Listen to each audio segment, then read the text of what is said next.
My dear friends, I had a dream.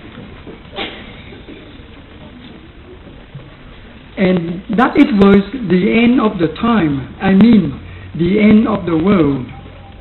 And in that dream, I saw billions and billions of people assemble on a very large area before the throne of God, waiting to be judged. Some were very, very fearful, but others were angry, truly angry. A woman stood up and said, "How can God judge us? What does He know about suffering? We endure terror, beating, misunderstanding, torture, death." Then she pulled up her sleeve to show a tattooed number from a Nazi concentration camp of Germany on her arm. And then a black man lowered his collar to show an ugly rope burn around his neck. "What about this?" he said. "Lynch for no crime, but be in black. Just but be in black. We have suffocated in slave ships, been wrenched from loved ones, toiled till only death can give us release." Next, a girl with the word "illegitimate" stamped on her forehead stood up and said, "To endure my stigma was beyond, truly beyond," and her voice trailed off to be taken up by others. Yes, all had a complaint against our God for the evil and the suffering He had permitted during their life on earth.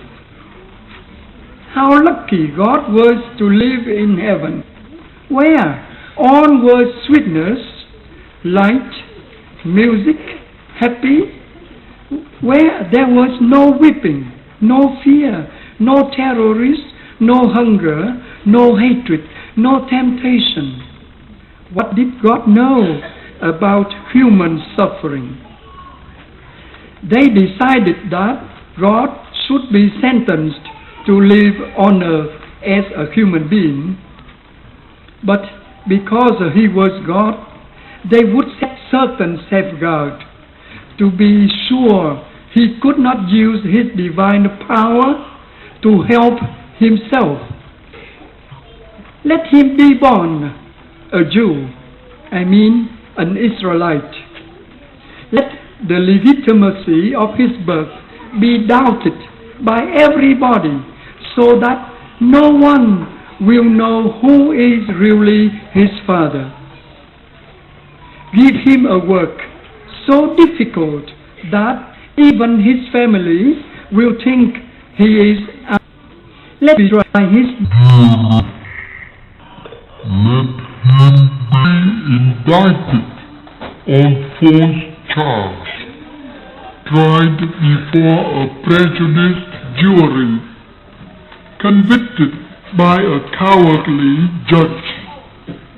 At last, let Him see what it means to be terribly alone, completely abandoned by every living thing, by every friend. Let Him be tortured and mocked. Let Him die. Let Him die, so that there can be no doubt He died. Let there be a great host of witnesses to verify that He surely died. As each portion of the sentence was announced, loud murmurs of approval went up from the large crowd of people assembled there. When they had finished pronouncing sentence, a long silence ensued. No one uttered a word. No one moved. For suddenly all knew, all recognized, all understood the situation of Jesus. God had already served his sentence and served to the end. Our God came to live among us. Put God on trial, if you will. We have just heard, kill him, crucify him, and we took part in that murdering. Please, shake your fist at him. Please, spit in his face, scourge him, and finally, crucify him. And what does it matter? It's already been done to him, already done 2,000 years ago. It is a great comfort to us to know that Jesus Christ, the innocent and sinless one, has gone down the road of suffering before us and gone down it to the end perfectly in obedience. On the cross, he gathered up all human pain and suffering and made it his own because he loves. Yes, he loves us dearly and crazily.